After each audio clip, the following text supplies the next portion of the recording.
Same thing. Okay, well, let's get started then. My next session leader is actually my co-host with on the WordPress podcast, found at wordpresspodcast.org. Shameless plug. And he is also the proprietor, the big guy, the man in charge of Plagiarism Today, found at plagiarismtoday.com. Plagiarism being spelled P-L-A-G.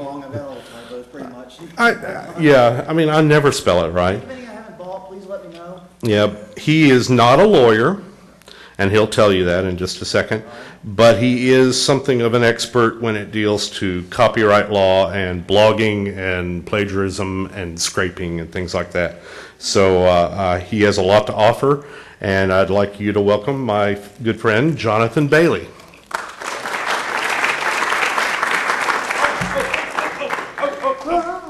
I'm sorry, swag. I'm so sorry. Who here is under 18 years of age? Well, I guess we got a winner then, don't we? Because you're the only one. Okay, there you go. That was a pretty easy one. Yeah, really. Well, I kind of scoped him out earlier, but I figured he could have been 21 or something. That is disturbing. Thank you. All right, everyone. First off, thank you for making it back from lunch. It was really good food, and I know everyone in this room wants to take a nap. So I'm going to do my best to prevent that from happening. I'm here to screw up your sleep cycle. That's my job.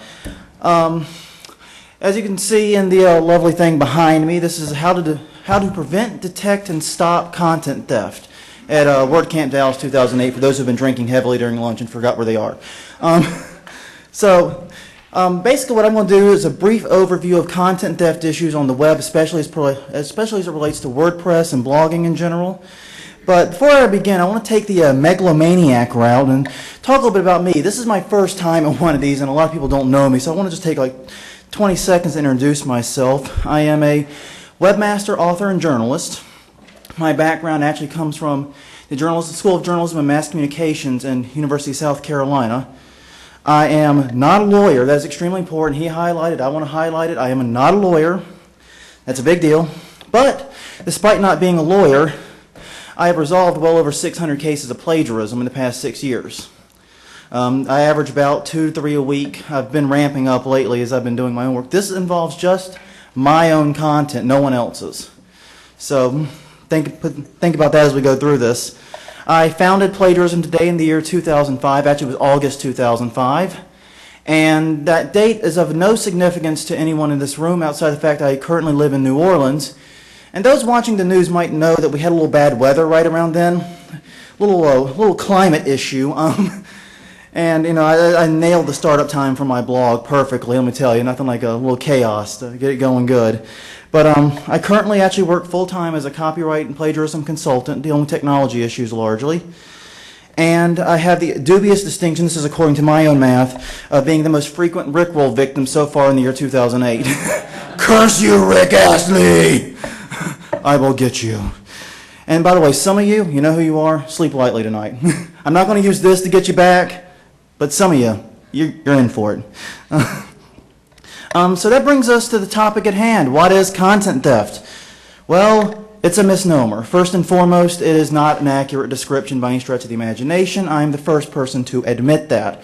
Content theft is not actually theft. I mean, theft is, of course, depriving someone of a physical good. Content theft doesn't really deprive you of anything. What it really and truly is, more accurately described as, is copyright infringement. However, like so many things in the world, there's a layman's term and a legal term, so I tend to use the lay people's term as much as possible. But typically when we're talking about content theft in a blog setting, we're dealing with several works being infringed. It's usually not just one or two. We're usually dealing with a whole string of works having been taken. Usually this use is unlinked and unattributed. Most bloggers, I speak for myself, I know I license everything underneath Creative Commons licensing. I love it when people take my content and link back and give attribution. If they don't do that, that kind of irks me a little bit. So typically, we're focusing more on the plagiarism aspect of it. And it's anti-Creative Commons. I just alluded to it, but it's important to note. For the Star Trek fans in the room, the analogy I would make is think of Professor Lawrence Lessig with a beard. And, okay, that joke just fell flat. Okay. No Star Trek fans in the room, I get it. Evil Spock people, follow. Anyways, so why deal with content theft? Why should we care about this thing? Well, the first problem is SEO problems. John P. was up here a little while ago offering some SEO tips, and they're all very, very good. But content theft, especially widespread content theft, creates a whole slew of SEO problems of its own. First and foremost, it creates duplicate content.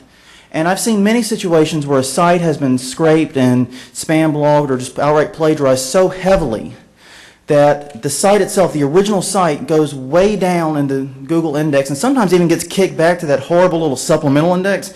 You know, please click here for other links like this one. That one, you might as well just shut the traffic off with a faucet at that point. I mean, it's a death knell to a site.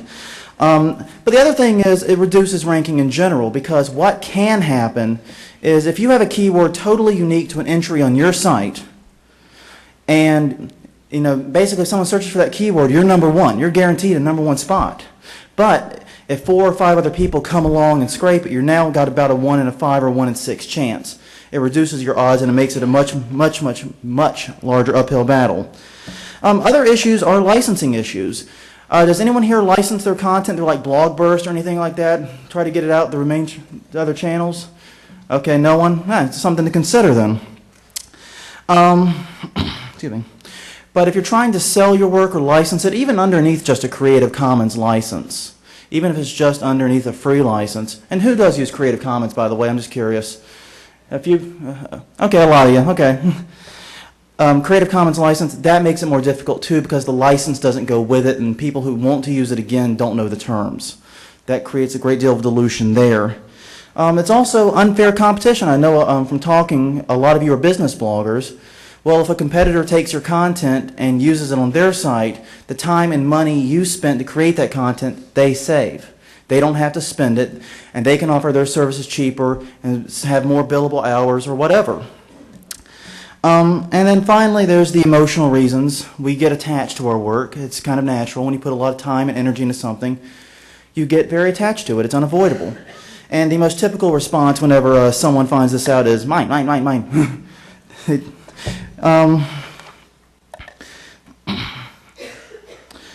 Oh, that was weird. Oh, well, for some reason that slide didn't work. Anyways, so who is doing this? Well, there's 2 groups. The first group is, of course, the spam bloggers, and this is the group we're all familiar with. We've seen the spam blogs out there. Anyone who spent like 5 minutes on blogspot.com knows exactly what a spam blog looks like. It's the junk blogs with lots of ads and a lot of text. Sometimes it's just garbage thrown out, but sometimes it's content from other sites. Now, who's seen their content appearing on a spam blog somewhere else? And yeah, that's about what I thought. Good company here. That's one. That is the most common. It's automated scraping. These spam bloggers are not human beings doing it. They have bots out there that are searching for the keywords they like. They go out, they scrape those keywords, and they find RSS feeds and individual entries that relate to them. As I said, it takes place through the RSS feed, and they're all part of a large spam network, something you'll find very frequently if you actually investigate these spam blogs, which I do not actually encourage anyone to do, or your eyes will bleed, is that they are frequently linking to one another. It's an attempt to build a lot of Google juice the cheap and easy way by integrating, by connecting their blogs to one another and using that built-up page rank to direct it somewhere else. The other culprit, of course, though, are human plagiarists. They could be among us right now. One never knows. You don't quite count. But anyways, they take less content. They don't take as many. The RSS scrapers and the spam bloggers, they take everything. The whole shebang. They grab it all pretty much. Human plagiarists take far less content. They might take an article or two, but they have a lot more trust, and that includes both with humans and with the search engine, so they can do a lot more damage to you. Okay, I hate to do this. I'm sorry. But I want to do a quick primer on copyright law itself. I only have 2 slides on this, so if you can bear with me and stay awake with me for just a few seconds, we'll go on to some really cool WordPress stuff, I promise. I don't want to actually bore anyone, but we kind of have to do it. So what is copyright? It is a set of exclusive rights, and there's actually several others, but the ones most important to those in this room would be the right to copy, duh. It'd be kind of hard to have a right called copyright and not have the right to copy. The right to prepare derivative works, and the right to publicly display and perform. As a copyright holder, and everyone in this room is, I'm very sure of that because everyone on the planet pretty much is at this point, but as a copyright holder, you have the exclusive right to do these things or to authorize these things. Now, when does a work become copyrighted? Anytime it is fixed to a tangible medium of expression. That is very important. Every time you post a blog entry, it gets saved to a little hard drive somewhere, and God knows where ISP. Layer Tech. It goes to Layer Tech. That's exactly where it goes. And it gets put on a hard drive somewhere in their data banks, and it's considered a tangible medium. So it is copyright protected the minute it is saved, the minute you post it, the minute you save it to your hard drive, the minute you doodle on a napkin. In fact, if you're typing notes right now about my speech, hit save. You've got a copyright on your notes. Congratulations. Good night, everybody. No, I'm kidding. How long does these rights last? Life plus 70 years. Yeah, that's a long time. I figure most of us in this room probably got at least another good 50, 60 years to go, so it's very possible that your copyright could easily last a century and a half from the day it's formed. And like I said, life plus 70, that means your great-great-grandchildren will very likely be benefiting from your copyright. Whether you agree with that or not, I think it should be shortened myself. Anyone, what do you think? Do you think that's ridiculously long? Raise your hand. Okay, I have to... It's not long enough. Laurel? No, I mean... But actually, that's fairly standard in the world. I mean, other countries, it's life plus 50, life plus 90. It hovers in that area generally. And by the way, for corporations, I did not prepare for this, but there's a lot of you out there who are writing for a business. If it's a business, it's 95 years from the date of creation. And finally, copyright registration is optional in the United States, despite having signed treaties saying that we would not. Yeah, we would never go it alone, would we? I mean, come on, that's just not like the United States at all to go it alone. No, we have signed treaties saying that there are no formalities, but we do offer a copyright registration system. You do have to register your work before you file a lawsuit, and if you register your work before an infringement takes place, you have certain legal benefits. But for most of the stuff you're going to be doing, the odds of actually finding a situation where you want to sue for infringement, that's slim to none. So I tell most people just not to bother with it. It's $35 or $45 you could probably better spend on hosting with Layer Technology. I wonder how many times I can do that in this presentation. This is cool. This is like a game now. Continuing on, the second slide, I want to talk about fair use real fast, because this is often a misunderstood area of copyright law, and it does apply here. Fair use is a set of exceptions to the rights I mentioned on the first slide. It'd be really great if I could fit all this in one slide. But those exceptions apply only to certain cases. It allows people, or yourself, to use other people's copyrighted material without permission. And there's no hard rules for fair use. There are 4 factors used when analyzing it. It's the purpose of the use, which, to give the short version of it, that basically details, is the use transformative? Are you making something new with it? Or are you just trying to replace the original? Fair use strongly favors transformative. The nature of the copyrighted work is the second one. That deals mainly with, is the work published or unpublished? If the work is unpublished, it is considered more protected, because we tend to believe that authors should have the chance to publish their work first. Just a radical notion. The third element is the amount used. There are no hard rules here. Like I said, it's a percentage. There's no percentage system or anything cool. Just the amount that you used in relation to the original work. Using a still from a lengthy movie, for example, is different than, using an entire song. And finally, the effect on the potential market. That means how much damage did you do to the market for the original work. The first and fourth factors are by far the most important in the current legal climate, but they all do play a role. And it's important to remember that it is a defense, not a right. That's important because if you're going to claim fair use, you've got to do that before a judge, after you've been sued, and after you've secured legal counsel and gone through all that trouble. So it's not a pretty sight. You take advantage of fair use, but just remember that if it lands you in trouble, to protect your fair use rights, you have to go a long way. And finally, there are no magic rules. People love to talk about the 7%, 10%, 7 second, 18 second, the I don't give a darn, whatever rule they have. There are no rules. So, getting back on track, dealing with content theft. How do we apply all this to content theft? Well, the first thing is, I tend to think of it as 3 pillars whenever I deal with this. The first is prevention. The second is detection. And the third is cessation. Now, prevention being anything you do in advance to reduce or stop content theft. Detection is anything you do to find it. And cessation is obviously what you do to stop it. It's important to note all 3 things are important.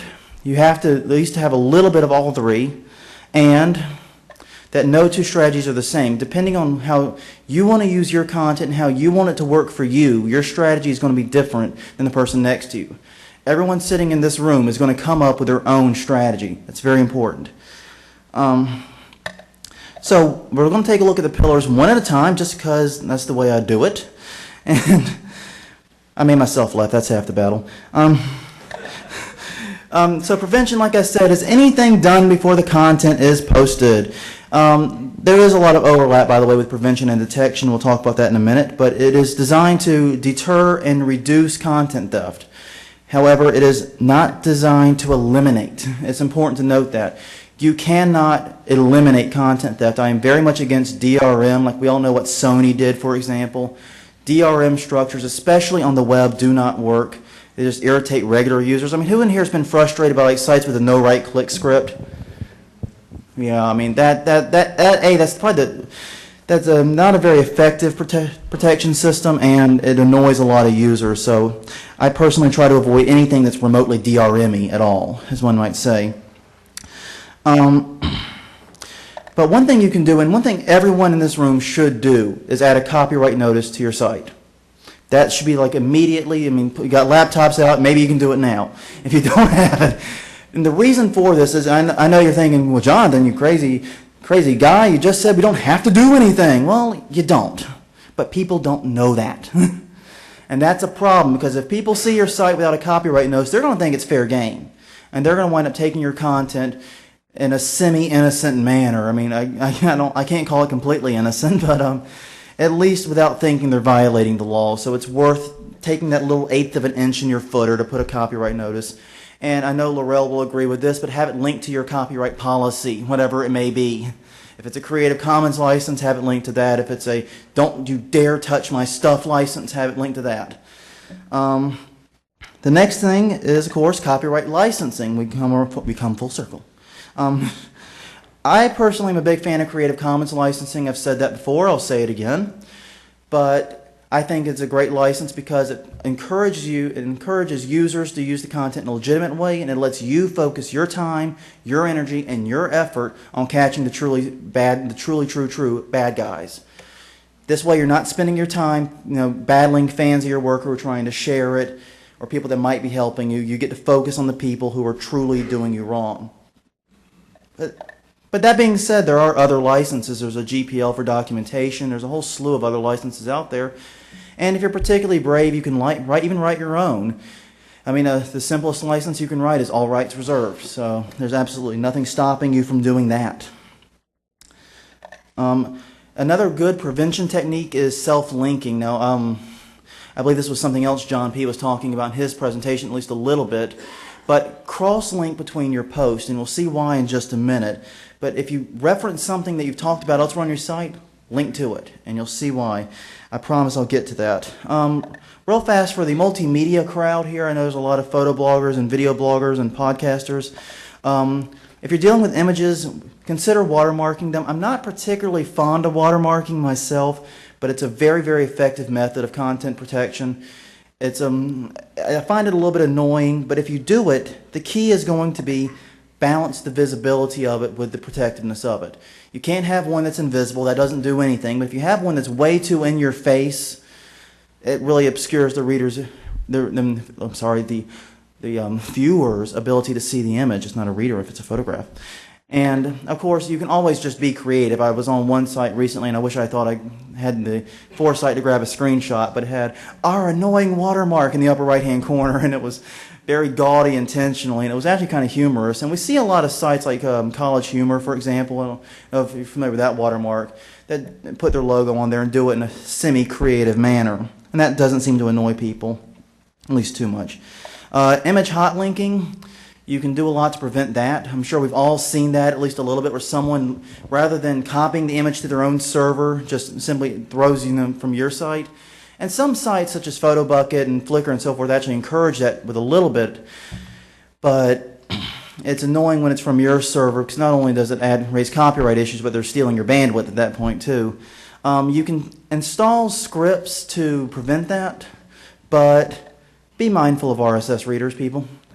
I've had many of the blogs I've subscribed to have added some kind of image hot linking protection, have accidentally blocked Google Reader because it was another site, quote unquote, and that really annoyed me and it hurt my feelings.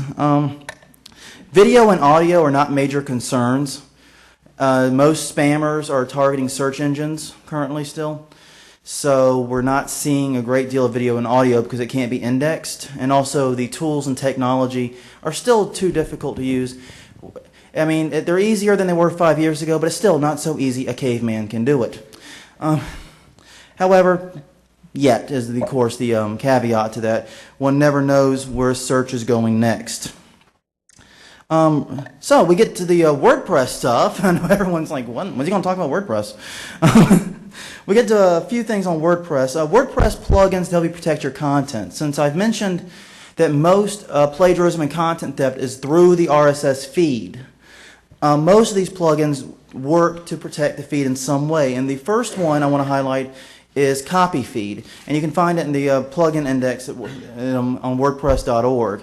This is the veritable Swiss Army knife ninja weapon for dealing with scrapers. It does so many different things. I could not possibly list them all in this hour. But one of the coolest things it does is it embeds the IP address of the feed reader into the actual feed. And then if you see your post being scraped somewhere else and you see that IP address because they're stupid and doing automated, you can then go back and ban that IP from accessing your feed. That is an incredible tool. I got a screenshot here. I'm going to see if it comes up. And you can't really see it, and I apologize for that. But I wanted to highlight, this is, and though this looks like a standard WordPress plugin, this is only 1/4 of the actual plugin's options. It would not fit on this screen or even 4 slides. It's an incredibly powerful plugin, has many different elements to it. It adds copyright notices to the footer of the feed. It adds a digital fingerprint, which we'll talk about in just a minute, and a whole bunch of other stuff. It's an incredibly powerful program. You should definitely look into it. The next one, which was kind of the, in a strange way, I think this was the kind of the beginning of CopyView, was the digital fingerprint plugin by Max Power. It's at maxpower.ca. This plugin, basically what it does is it adds a unique string of characters at the end of your RSS, of all your RSS entries. And what you do is you make that string completely unique to your site, to you and your site. In fact, do a Google search before you set it up, so that way you can make sure nobody else has this. And that way, when someone goes along and scrapes the feed, you just keep searching for that one string, and if it keeps popping up, you know you've got a site that very likely is taking your RSS content. Anti-Leech is a plugin that has come very, very highly recommended by a lot of my very close friends. What Anti-Leech does is it tries to be a little more proactive than, for example, Copy Feed. It takes a look at the user agents that are accessing your feed, and then proceeds to ban those which are from potentially spammy sources. And I've actually got a plugin, I actually got a screenshot here. Basically, this is what happens whenever a spam blog winds up grabbing the RSS feed. It just gets directed to this junk content, and it advertises anti-leech, and it talks about the original site and says, where is justice in the world when this site steals admin's article, original copyrighted works? So it's a great way of preventing them from gaining access to your feed and perhaps injecting a little bit of humor into the situation as well. The next, and actually the twin plugins, as I refer to them, RSS Footer and RSS Entry Header. Basically, these both stem from a conversation a long time ago with Matt Cutts. He was, can't remember what it was I think it was a previous WordCamp actually he was at, but he said the best way to make scrapers work for you was to include the post title and the URL to the post in all your RSS entries. So naturally, the WordPress developers immediately set about doing exactly that. And they created two. One is RSS footer, which puts that exact type of link at the bottom, and RSS entry header, which, guess what, puts it at the header.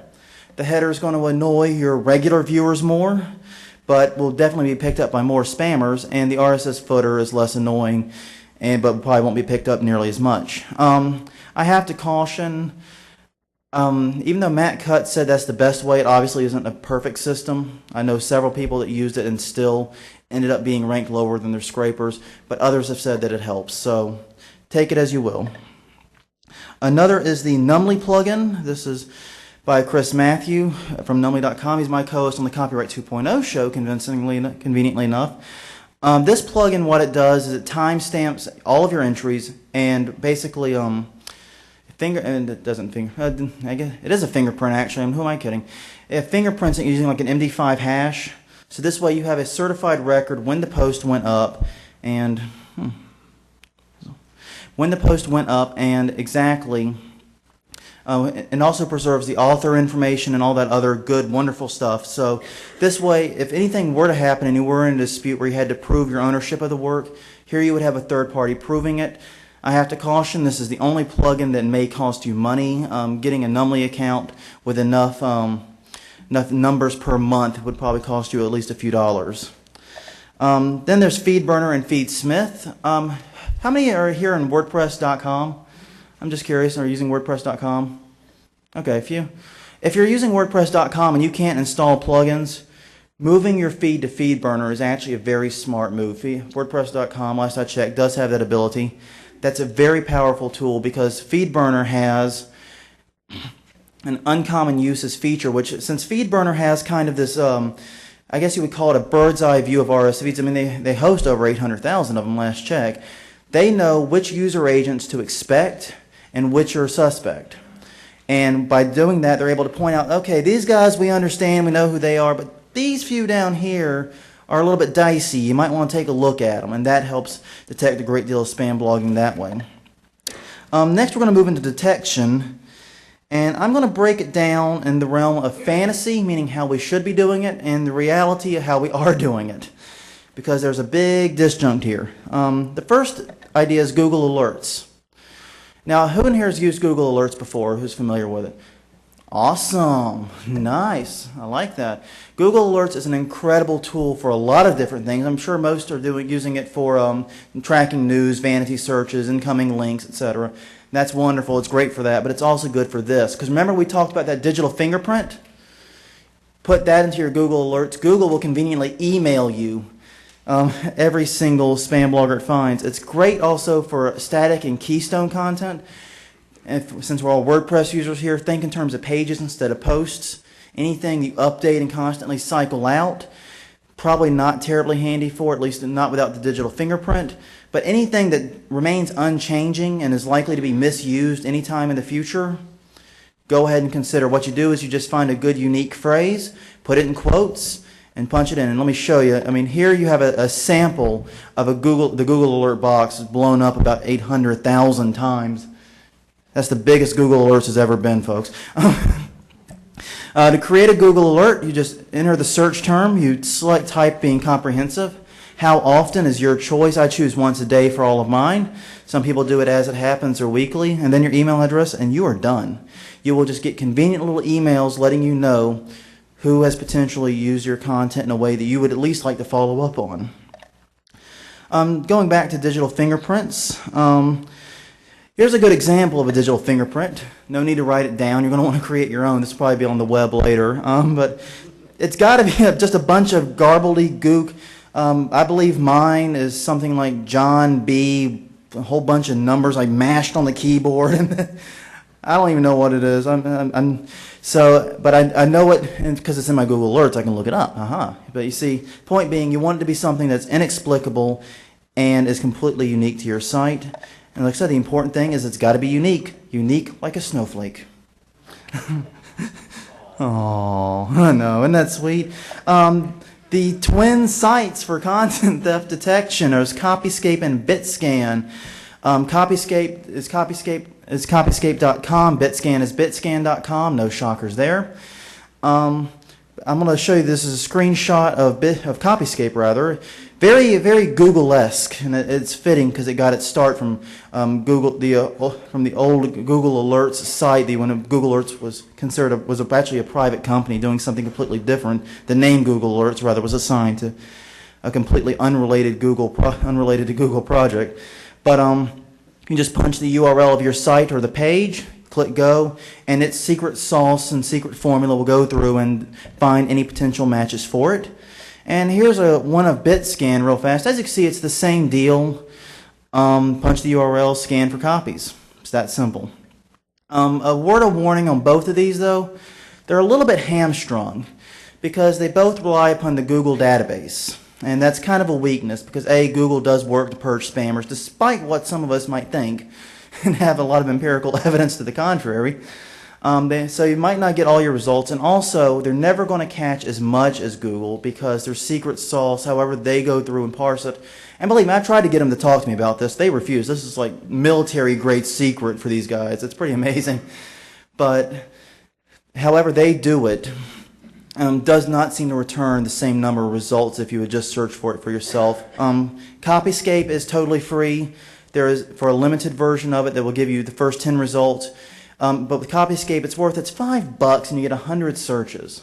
That's a pretty good deal. And you get unlimited search results, and you get some element of case tracking where you can actually monitor the cases. BitScan, right now, they're currently in beta, last I checked. They offer 20 free scans per month, unlimited results. So pick your poison. People say that both produce pretty good results, but they often find different sites on each, so use both.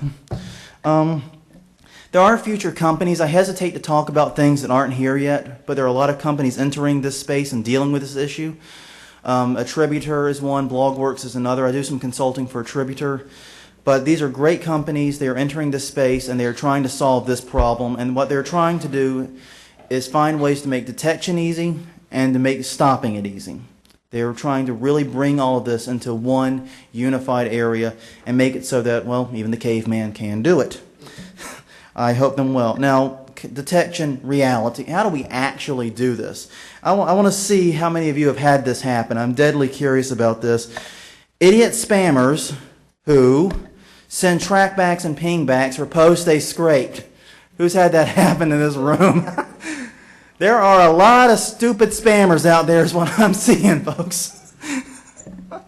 Oh yeah, that's about what I'd envisioned. It's a pretty stunning thing to think about it, but they don't actually consider this when they're setting up their programs. In all fairness, this is actually getting a little bit less common though, because the spammers have caught on to this, big shock, and they're starting to strip out all the HTML in the post and just take the text. So that method of detection might be a little bit less. But one thing that's also important is if you use Akismet, and you should, you might want to check it out because Akismet sometimes is a little bit too good at detecting the spam and will move these spam blogs into the this little spam trap in Akismet itself. So, you know, you're waiting for the train or something, dig through your Akismet folder and see if there's anything of interest. Highly recommended. Another way we find it, blog searches. Searching for something in your niche or searching for your name even, you can find posts that just seem a little bit too familiar, like maybe you've seen it before. That's happened a lot. And then there's the classic going the Sam Spade route on this, the dime gets dropped. Somebody lets you know, sends you an email, leaves a comment, does something, lets you know. This is not as common as I wish it were. It's worth encouraging your readers to participate in this, but it doesn't seem to take place as often as one would hope. But what happens is readers often do that same blog search I was just mentioning a second ago, and guess what? They find the duplicate and they let you know, and they should be rewarded. They get a cookie. So then we move on to the third pillar, which is cessation, and cessation for nice guys. I'm assuming we're all nice guys here, right? Okay. I tried. Then you can skip this slide. The nicest quote-unquote thing to do is to send a cease and desist letter. And it's basically a fancy legal way of saying, stop it, bad plagiarist. Bad boy, don't do that again. And it's telling them that you know what they're doing, You want them to stop it. Please stop it for a certain time or something bad may happen. If you're interested in doing that, there are stock letters available. There's one on my site. There's plenty of them out there on the web. I'm not trying to simply promote my site on that one. There's plenty of them out there. All of them are great. But they take various tones and have requests. You need to decide what you want from them. Do you want them to remove the content? Do you want them just to link it and attribute it properly? Decide what you want and request it. In fact, give them a deadline for when they have to do it by, too. But the main thing being, make the letter fit your tone and your situation. Personalize it. Don't just send out a stock letter that you got from some law firm's website. That's just going to make you look really, really, really weird. And it's important to note this is for humans only. We talked about the two kinds of plagiarists earlier. It works great for human plagiarists. For the automated ones, not so good because the machine just goes beep, beep, boop, boop, boop, boop, and does nothing. Moving on to cessation for the rest of us. The easiest and most direct way is a DMCA notice to the host. Now, to quickly cover that, the DMCA is the Digital Millennium Copyright Act, the most horrible 4 letters uttered since the YMCA song. But actually, the DMCA contains multiple elements, and the element we're focused on is not the nasty stuff the RIAA seems to enjoy abusing so heavily, but rather the safe harbor provisions, which provide safe harbor to web hosts and search engines and so forth. Because basically, before 1998, what happened was we did not know whether or not web hosts or search engines could be held liable for infringing content on their servers. And that really scared the pants off a lot of these guys. I mean, we saw how great the internet was before 1998. And there was a lot of legal risk with coming onto the web for that very reason. So what the DMCA did is it said, okay, you're immune from liability as long as you meet these certain criteria and you remove infringing work when notified. That's what we're taking advantage of here. It offers an easy means for content removal. This is simple. This is a lever-based system. You send the notice in. If it's properly formatted, the content, generally speaking, comes down. If it's Google, it might take up to 4 or 5 weeks, but it does usually happen. It requires a very specific notice. This is something you should get a stock letter for and stick to it. With the cease and desist letter, you had all kinds of mad flexibility. Here, be rigid. Don't get it wrong, because if you change the wording in even the slightest way, it could really hamper this. I've got a stock letter on my side. There are several others out there. Real fast, the DMCA is, of course, a United States law. Other countries, however, have similar provisions. That includes in the European Union, Australia, etc. The unusual countries being Canada and Israel, actually, are the interesting ones right now. They have different systems that they're based upon. So, moving on, cessation part, I have no idea how to say that, I just know how to spell it. Is to send a DMCA notice to the search engines. The same principle that worked for the hosts works for the search engines. This is great if you've got a host that's like in Kazakhstan or something. Me, I make a good hosting or something, I don't know. I can't do a Borat, I'm sorry. But, you know, it's in Kazakhstan or something and you can't get the DMCA or any kind of takedown to work. This at least prevents them from getting search engine benefit. Google has very special requirements. They require a handwritten signature, which is a bit of a pain in the keister because it makes it very difficult to email anything in. You can get around that by sending a PDF with your signature, but realistically most people just wind up faxing or mailing it. I recommend, though, if you have to fax or mail, fax it in, because faxing by itself apparently takes up to 3 or 4 weeks. I mean, I've seen it take up to 3, and I was speaking with a nice gentleman yesterday who said it took 4, so I don't know. Yahoo, MSN, and Ask are very consistent. They operate just like any host. They have a nice little email address. You send it on. It's done in about 3 or 4 days. There's no problem there. Like I said, allow up to 3 weeks for removal, up to 4 or 5 with Google. It's just a very tedious process with them. Real fast, if you send a DMCA notice, be aware that the person you are filing against can send what is known as a counter notice. This is where you say that work is infringing, and they go, and they file a legal notice back saying that, no, this content is not infringing, it's mine. If that's the case, then the host has to wait 10 days and then put the work back. If that happens, well, it's very, very, very rare. As I've said before, I've dealt with 600 cases. I've seen 0 counter notices. It has not happened to me. I only deal with plagiarists. I only deal with the worst of the worst. So I have not yet had a single counter notice. And in fact, I haven't had anyone else I've known receive one, actually. I don't believe. I'll have to double check that. But it's very, very, very rare. But if you do get one, you have to file a lawsuit in order to make sure the work stays down. And that may, of course, be very, very difficult to do considering the nature of the work. Real fast, a quick list of things not to do. I like these lists. These are always fun. One is don't link to the scraper. Google is not parsing your site going, well, he called him bad things. We're not linking to him. No, the Google sees link, eats link. That's the end of the story. If linking to the scraper, even with a no-follow tag, you're probably helping the spammer, so don't do it. I mean, that's always a very dangerous thing. It's like I said, scrapers love links almost as much as they love traffic. Because I guarantee you, if you send people there, even to say, this site's horrible, go visit them and tell them how bad they are, someone's going to accidentally click the ads. It's going to wind up helping them. It really serves the interest of the scraper. Laurel? Oh, sorry. Don't cause a fuss.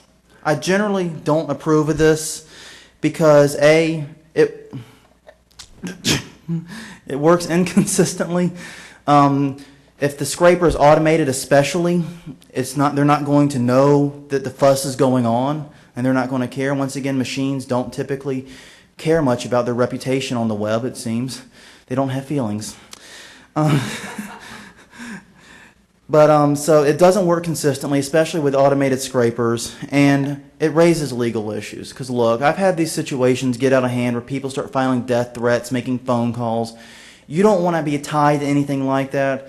And especially if you say anything that is wrong, if you don't have all the facts, you could also have a defamation issue. So it's very, very, very important to try to resolve this, like adults in private and not create a fuss. I mean, there are times and places for it perhaps, but generally don't do it. And finally, don't not back up threats. That's the worst sentence I've ever written, I think. I'm sorry about that. Don't not. That's great. Anyways, if you send a cease and desist notice and they don't respond to it in time, make good on your threat. If you say you're going to file a DMCA notice, make good on your threat. You want your notices and you want your letters to carry weight. You want people to know that you are dead serious. Do not ever back down from a threat that you have made. If you go after someone, keep going after them until it's over. The bottom line, wrapping this thing up now, because that's what I like to do. Content theft is bad. Okay? I have to apologize for the South Park humor, but as I'm sure a lot of you know, all the episodes for South Park were released for public streaming on southparkstudios.com. That was a hugely exciting deal in the copyright world because I have no idea why. Because we're all juveniles. Okay, that's apparently the answer. But anyways, content theft does not take a great deal of time. Like I said, I've handled 600 cases. I typically, and mind you, I have it down pretty good. I never take more than 5 to 10 minutes per case, going from discovery to having taken what action I'm going to. There's no reason anyone else can't do that. It does not require an attorney generally. You don't need a lawyer to help you through all this. However, especially if you have cases involving fair use where there's a potential fair use debate, might want to bring an attorney in. And if you're considering a lawsuit, you definitely want to bring an attorney in. And also, it does not require me either. Everything I do is teach a man to fish type stuff. I want people to be able to protect themselves, look after their own content, and protect their own works. Everything I do, both on the site and off, I tell people to focus on learning the tools and getting smart themselves. So wrapping up, because that's what I'm doing. This has just been a brief overview. I've only got like 40 minutes or so there's a lot I know I left out. I'm sorry. You can find out more at Plagiarism Today at plagiarismtoday.com. I also do a weekly gig at the Blog Herald, and I'm co-host of the Copyright 2.0 show and the WordPress podcast. So, That is yeah, I did. testing. Yeah, there we go. Anyone have any questions? Oh, yeah, of course, Laura. No, no. My two questions real quick. You said that this DMCA, and Yeah. you mentioned the C&D. Are you supposed to send a C&D first before sending out the DMCA? And the second question, is there anything that can wreak havoc on the scrapers? Maybe send them somewhere in a endless Twilight Zone loop or something? The first question, should you send a cease and desist before a DMCA? If you're dealing with an obvious human plagiarist, that's typically a good protocol, just to be nice. If you're dealing with an obvious scraper or a spam blog and a spam bot, I would just go ahead and skip straight to the DMCA because no human's going to have their feelings hurt by that, I assure you. They probably have tens of thousands or more. As far as ways to wreak havoc with the scrapers, they're typically pulling from the RSS feed. It's not like search engines where you can stick them in a loop, I think is what you're referring to. Like we used to, like with those email, back in the old days when the email spammers were getting our emails, we'd send them in endless loops. I do not know of anything like that, but it would be really cool if something were written, a hint to any WordPress plugin developers in the room. But I do not know of anything that does that right now. Most of it's focused on simply deflecting. Hi, I'm Alex, and my blog is notanitch.com. And I don't have a question, but there is a case, especially in Germany right now. It's a website who has like cooking recipes and everything, and they use this copyright law to make money. And it's like they put everything what they can do to put like a normal picture of a bread or tomato on Google's first page. So people who don't know about the copyright law, they just use it because there's no copyright mentioned on the website, nothing, and they search for those people, and then they got sued. They have to pay 600 euros for it, for just a picture of a bread in Germany right now. So they of course say like, hey, that's not right, you know, okay, sue me or whatever. So they go to the judge and everything, and then at the end they have to pay 6,000 euros or 3,000, it depends on, and it's ridiculous. And you have also to tell the people like what is, you know, the copyright law you cannot use, even though it's not saying copyrighted or watermark or whatever, and it's pretty bad. And also like Google should do something against it because they put them on the first site. If you Google, for example, German words like tomato, it's like tomate with an E at the end instead of O. It's on the first page. And also bread, and it's ridiculous, and other people do it too. It's funny, but you know, it's true. It's sad, yes. That highlights a very good point. When finding content for your site, strongly favor Creative Commons licensed work. I do that myself, and I encourage people to do it. You can search for it on Flickr. You can search for it on creativecommons.org. Favor content and license for reuse specifically. That's something everyone should do. Or ask. Or ask, yes. You can always ask. I got it. She moves. DB Ferguson, nofactzone.net. It's a Stephen Colbert fan blog. Woo! Rock on. Yes, we bring the truthiness. And 50 to 60% of our content is what I would consider aggregate content, news from other sites. However, we do have quite a bit of original content as well. Do you have any specific advice for sites like mine that are largely aggregate, that we're actually using other people's content, but we do have original content, so when we get these bloggers, they are stealing ours as well as other people's. Well, do you have anything, is there any kind of, little wording we can stick in there? Well, first thing is, I'm going to assume you have permission from the other bloggers, that you are using it with permission. I believe in the goodness of humanity despite all that I have seen, as you can see. Yeah, I can imagine. I have not seen your site, I have to be honest. I have to beg forgiveness here, but I'm going to check it out the minute I get back to my hotel. But the point being, the main thing I would do, a great thing to do here is you can get the other copyright holders involved. If you know them, email them, let them know what's going on, and you can actually work and form a combined DMCA notice. Now, one thing where you work together on that, and that's a great thing to do, if you can designate one person as like the agent for the group, because the DMCA notice has to be sent by either the copyright holder or a designated agent. So if you can find someone from the collective, so to speak, and designate them as the agent, they can go after and they can deal with it.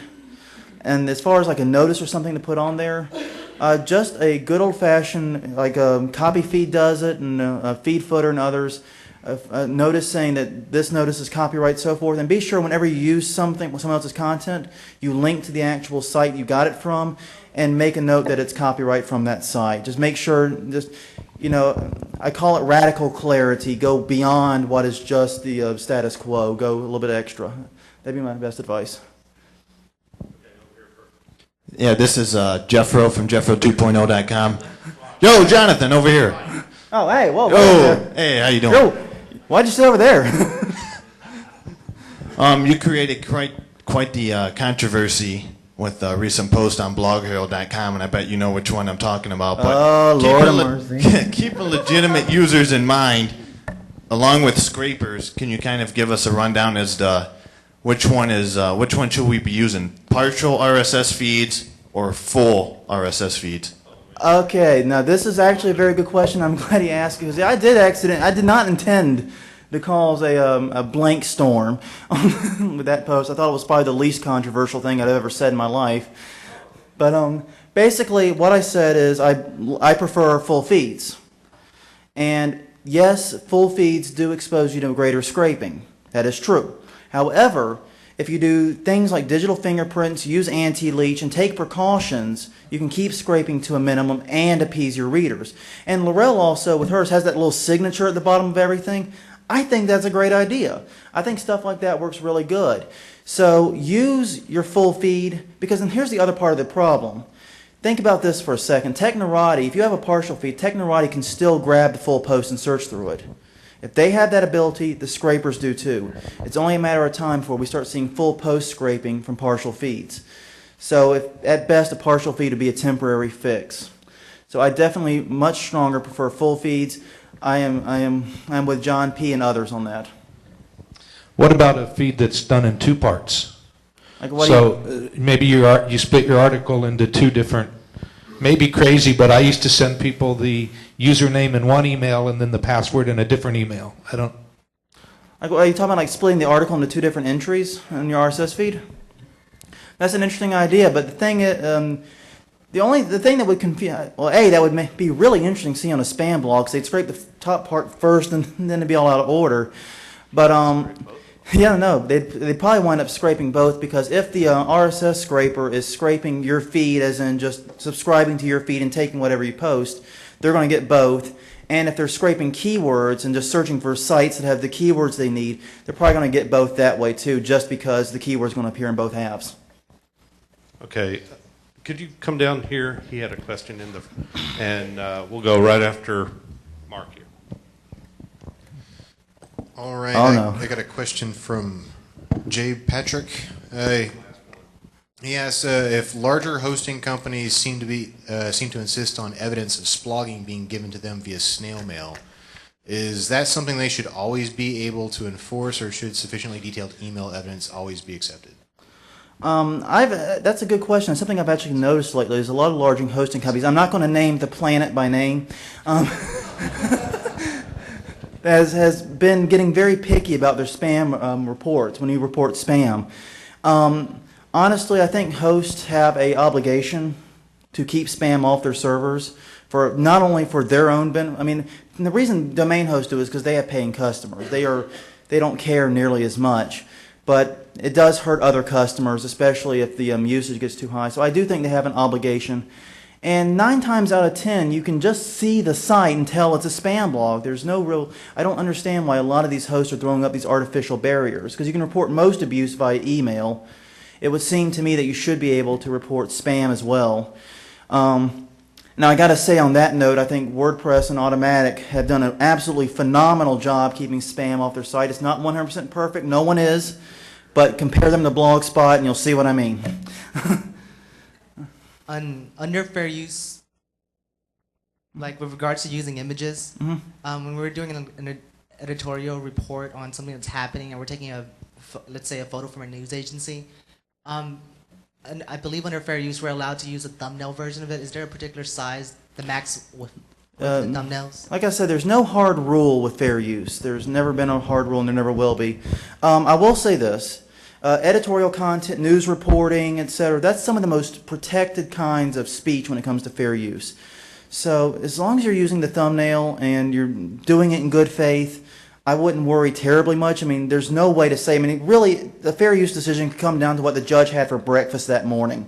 I mean, it's really arbitrary. There's some times where one case says this is fair use, and the next case it's completely opposite. But I will say that typically speaking, commentary, news reporting, criticism, those types of things are the most protected. Okay, everybody give it up for Jonathan Bailey. The blog is plagiarismtoday.com.